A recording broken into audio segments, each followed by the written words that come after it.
How's it going, everyone? It's Levi. Mondays with Levi. Here on AmbiguiT. How's it going?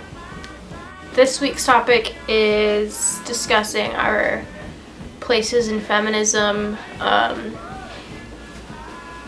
think during transition, especially for non-binary people. Basically, I've learned that I'm not one of the girls anymore, and that I don't know, that maybe I'm not going to be always welcome in spaces for women, although a lot of the spaces I've encountered have been safe spaces for women and trans folk. So I don't know, because if you're trans and you transition and you become more, in society's terms, passing or stealth or whatever you want to call it, you gain a lot of privilege. So in that way, your shift in feminism has changed because you're not oppressed anymore. You're oppressed as a trans person, but if society doesn't see you as a trans person, like initially, unless you tell society, then you have privilege that you have to be aware of and that you have to take into account when you are interacting with women. But there is also a lot of shitty feminism, a lot of trans exclusionary feminists who don't take into account trans people. So you also kind of have to be aware of the feminism you're taking part in. And white feminism also, it's just, as awful as it is, a lot of feminism nowadays is like exclusionary.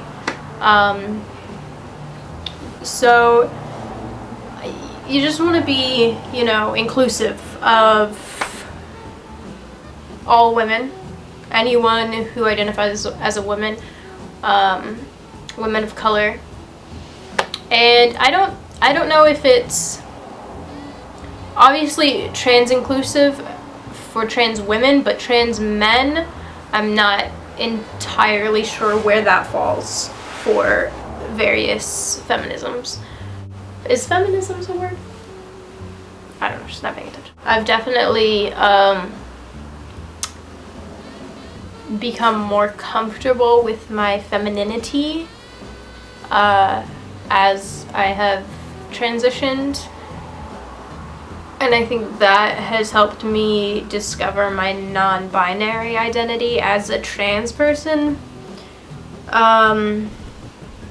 Because I don't feel like I fall on the binary spectrum of the trans. I feel like I don't fall on a binary end of the trans spectrum. Having a more masculine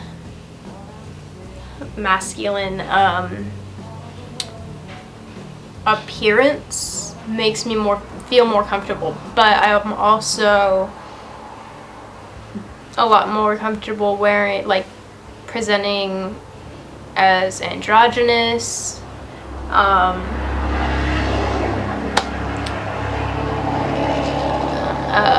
I don't know, I still have a lot of feminine attributes that I don't completely hate and that don't give me extreme dysphoria.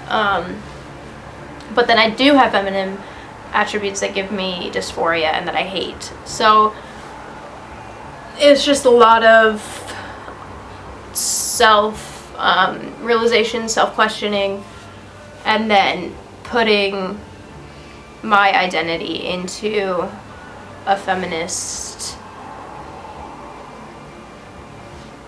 idea. I don't know if this makes any sense.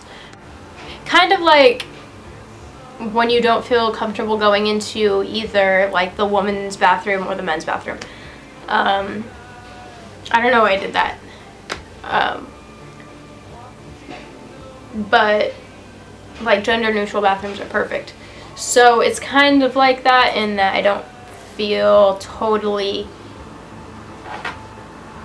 total sense of belonging in either places.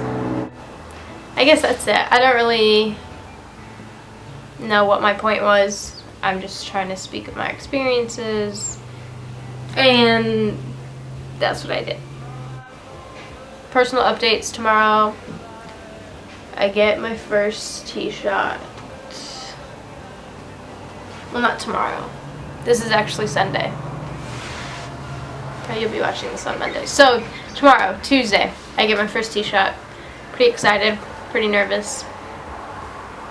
I'm probably gonna document my transition possibly on my personal channel thing. Just kind of for myself and for anybody who wants to see it, I guess. I don't really know.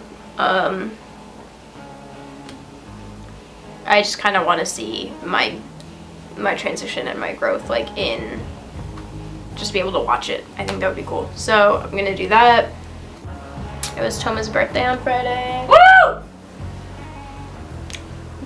Big 24 old man status.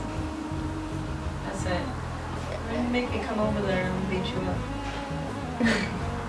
Do it. You can make it. That's it. I'm not an old man. I'm gonna get over there so fast.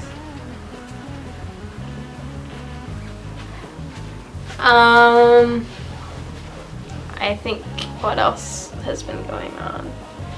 We got a new Milo.